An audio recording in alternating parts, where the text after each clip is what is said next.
You've heard the legend, buy a boat for the price of a car, grab some canned beans, and the ocean's yours for almost nothing. That era wasn't a myth, it was real, and it vanished faster than anyone expected. The culprits were not just rising prices, they were private equity, risk-averse insurers, and city councils that locked down public water. The last frontier became a pay-to-play fortress. But who pulled off this transformation, and is there still a secret path into the dream? In 1978, a classified ad in the back of a sailing magazine offered a blue water-ready 30-foot cruiser for $9,500. On the next page, a brand new Ford Pinto listed at $3,200. For a working-class American, the dream of owning a seaworthy boat was as attainable as buying a basic car. The numbers were not a fantasy.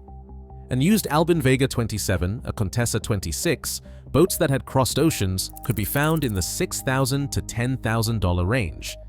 That same year, a new Volkswagen Beetle cost just under $3,500. Adjusted for inflation, that $9,500 cruiser would be about $45,000 today. A compact car like a Nissan Versa or Hyundai Accent hovers around $20,000 brand new, with used models dipping below $10,000.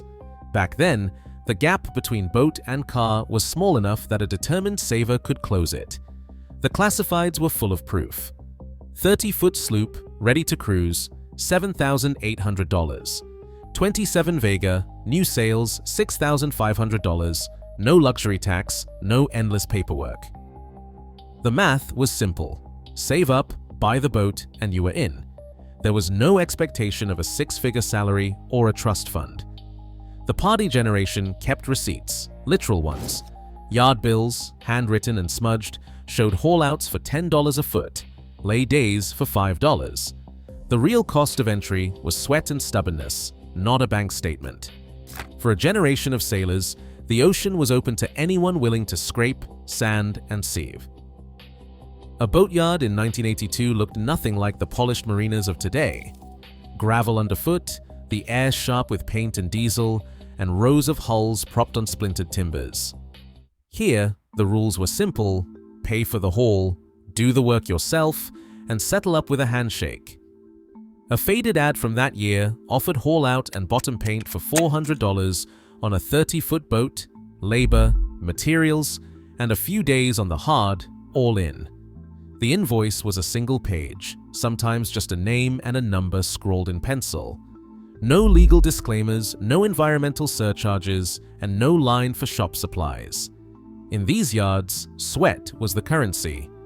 Owners sanded, scraped, and painted, trading tips over borrowed grinders.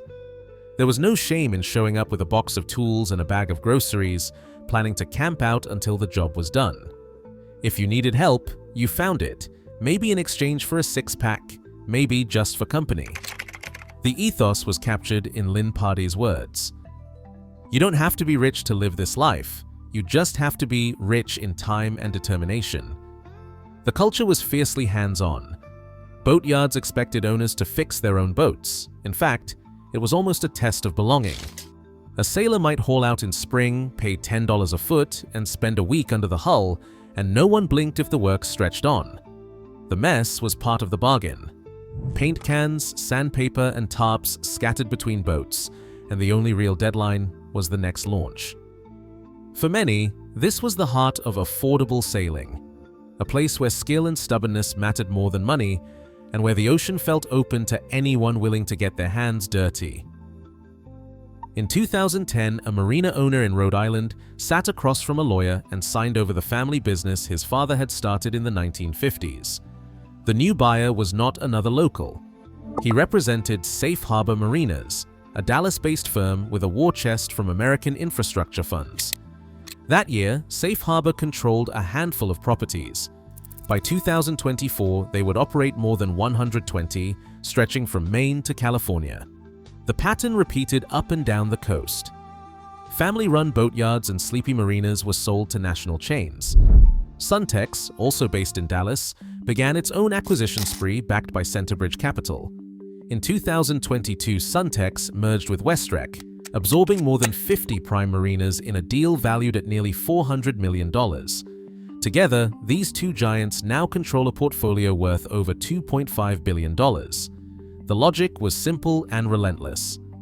Marinas offered what private equity craved: limited supply, high demand, and land that could not be replicated. Boats might come and go, but the waterfront stayed put. Real estate investment trusts and institutional funds saw marinas as stable yield machines insulated from economic shocks that rattled other sectors. EBITDA, earnings before interest, taxes, depreciation, and amortization became the metric that mattered. Fuel docks and boat repairs brought in cash, but not the kind Wall Street wanted. The real money was in recurring slip fees, amenity surcharges, and the promise of luxury upgrades that would attract higher-paying customers. A former yard owner remembers the moment the offer arrived. They told him, "You can retire now, we will take care of everything." Within months, the old sign was gone and a corporate logo was up. The new manager arrived with a branded polo and a 3-ring binder of policies. The yard crew stayed on at first, but the priorities had changed. The property's value was not in the tool shed or the travel lift. It was in the waterfront acreage, the potential for resort amenities, and the steady stream of rent from boat owners who no longer expected to get their hands dirty. The handshake economy gave way to quarterly earnings calls, and the ownership change set the stage for a new set of rules. A slip agreement from 1982 fit on a single sheet. Name, boat length, a dollar amount, and a signature. Sometimes just a handshake filled the gaps. Today, the same marina, now under corporate management, hands over a packet that runs 20 pages or more. The opening lines spell out the new reality. No owner repairs without written permission. No outside contractors unless vetted and insured. No sanding, painting, or grinding at the dock. Every clause is a gate, and each gate comes with a price tag. Tucked deep in the fine print, a clause bans all major work by owners. If you want to change a zinc, replace a seacock, or paint the bottom, you will need to hire the yard's own crew. The labor rate is posted on a laminated sheet by the office door.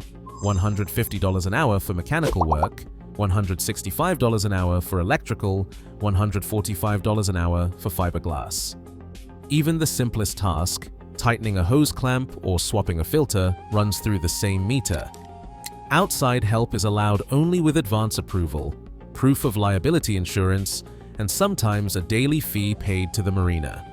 For many, the rulebook reads less like a lease and more like a contract of adhesion. The justification is always the same: safety, environmental compliance, insurance. But the effect is unmistakable. What was once a patch of gravel and a place to work has become a controlled environment, optimized for revenue, not repair. The contract does not just spell out the rules, it enforces a business model.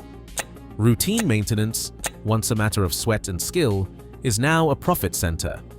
The cost of keeping a boat afloat has shifted from the price of paint and elbow grease to the billable hour written in black and white on a stack of legalese. The paper trail leads straight to the next layer of barriers: insurance, liability, and the paperwork that decides who gets to stay in the harbor. Insurance companies sort boats by risk, and AG is the dividing line. For a marine actuary, a 30-foot fiberglass cruiser built in the 1980s is less a romantic vessel and more a spreadsheet of potential claims. Their tables track every fire, sinking, and storm loss. Over time, one trend stands out: the older the boat, the higher the risk. By the time a hull hits 20 or 25 years old, most mainstream insurers flag it for extra scrutiny. That is when the underwriting cliff appears. It is rarely spelled out in a single rulebook, but the effect is clear. Companies like Boat US, Markel, and Travelers require a full survey for boats past the 20-year mark.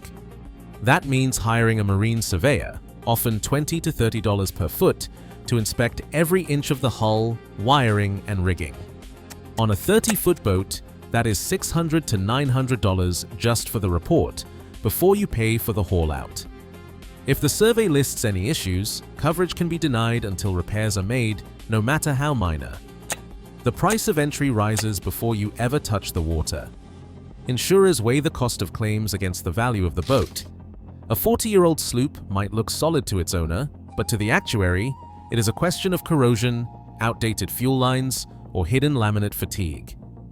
The data shows that losses spike as boats age, especially when maintenance records are thin. Some carriers stop writing hull coverage altogether for boats over 30 or 35 years old, offering only liability policies or declining outright. Specialty brokers may fill the gap, but with higher deductibles and strict conditions. For buyers chasing a bargain, this is the hidden toll. The sticker price may be low, but the insurance gate can be higher than expected. Before a slip is found, before a line is cast off, the paper wall goes up, built from actuarial tables, survey invoices, and the quiet logic of risk. A sailor buys a 1984 Catalina 30 for $14,000, cash from savings and a tax return. The hull is solid, the rigging looks good, and the dream feels close enough to touch. The next step is insurance, just enough to satisfy the paperwork. He calls 3 national brokers. Each one asks the same question: how old is the boat? After a pause, the answer comes back: liability only. No hull coverage, not without a fresh out-of-water survey and a list of upgrades. The cheapest quote is $310 a year for $300,000 in liability, but the hull itself is left uncovered. He calls the marina, ready to reserve a slip. The manager asks for his insurance certificate. He sends over the liability-only policy, but the response is a polite rejection. The contract requires hull coverage, not just liability. Without it, there is no berth, no exceptions, even if the rent is paid in full. He tries another marina. Same result. The rules are clear. $300,000 in liability, hull coverage, and a survey less than 2 years old. Sometimes the survey itself costs more than the annual premium. He digs through online forums, hoping for a workaround. The stories repeat. Owners of older boats are turned away unless they pay for a full survey, then spend thousands fixing every item flagged, corroded clamps, aging hoses, a bit of rust in the bilge. The surveyor's report is written to protect the surveyor, not the owner. Each recommendation becomes a condition for coverage, and every delay means another round of paperwork. The boat sits on the trailer, ready for water, but there is nowhere to go. The marina gates are closed. The insurer letter is clear. The dream that started with a handshake now runs aground on a stack of rejection emails and a contract's fine print. For the sailor, the barrier is not the ocean, it is the paper wall built by risk models and liability clauses. Florida's approach to anchoring changed in 2016, when lawmakers passed Florida Statute Section 327.4108, authorizing the creation of anchoring limitation areas called ALAs across the state's most desirable waters. Under these rules, a boat can anchor in a designated zone for no more than 45 days in any 6-month period. The statute's language is clear: exceed the limit, and enforcement officers can issue citations or order removal. 45 days is the hard cap, and enforcement follows. The Florida Fish and Wildlife Conservation Commission, following Rule 68 D-240045, drew the first boundaries around Biscayne Bay, stretches of Fort Lauderdale, and key sections of Tampa Bay. Each area is mapped by coordinates, forming invisible fences on the water. Invisible fences is what sailors now face, but the restrictions do not stop at time limits. Even when anchoring is technically legal, shore access comes with a price. In Key West, the city's official dinghy dock charges $150 to $200 a month just to tie up. Boot Key Harbor in Marathon posts similar rates, $100 to $150 for a spot at the city dock with showers and trash. In Fort Lauderdale and St. Petersburg, public docks routinely charge $150 to $250 per month for access. These fees apply whether a sailor stays 2 days or 45. The legal framework is deliberate, anchoring is capped, and every path to shore is monetized. The planner who helped draft the AEO boundaries describes the policy as a balance between public access and environmental protection, but the effect is unmistakable. a system that puts a price tag on every budget boat in the harbor. A battered sloop rocks gently at anchor, just beyond the reach of the city's new mooring field. For years, this was home for a sailor named Rick, who worked odd jobs ashore and lived on the water to keep costs down. In 2021, an envelope appeared on his hatch, a notice from the city citing Florida Statute Section 327.4108. The letter gave him 15 days to move on. The map attached showed the new boundaries, a shaded patch of water now designated an anchoring limitation area where staying more than 45 days in any 6 months became a violation. Rick had already used up his time. Enforcement was not an empty threat. That spring, the Florida Fish and Wildlife Commission issued more than 100 written warnings in Biscayne Bay alone, with citations and forced removals following when boats overstayed. Each new anchoring limitation area shrank the patchwork of legal anchorages, pushing long-timers farther out or into the arms of marinas they could not afford. The city's dinghy dock, once a lifeline, now charged $175 a month, more than Rick's grocery bill. Some neighbors sold their boats, others moved north, always searching for the next unregulated harbor. The community scattered, replaced by empty water and the silent logic of zoning maps. For those left behind, the ocean felt smaller, its freedom now measured in days and dollars. A battered sailboat drifts at anchor in a forgotten inlet, solar panels patched together across the stern. For some, this is the last open door. The rules are clear in the marinas and on the insurance forms, but there is another way, one that trades comfort for freedom. Rogue sailors keep their costs low by carrying liability-only insurance, or sometimes no insurance at all. They know the risks. If the boat sinks, the loss is theirs alone. But it is a price they accept to avoid the endless cycle of surveys and denied coverage. Off-grid systems become lifelines. Solar panels, wind generators, and rainwater collection keep these boats independent from marina utilities. A composting toilet or a disciplined holding tank routine means they do not need pump-out services.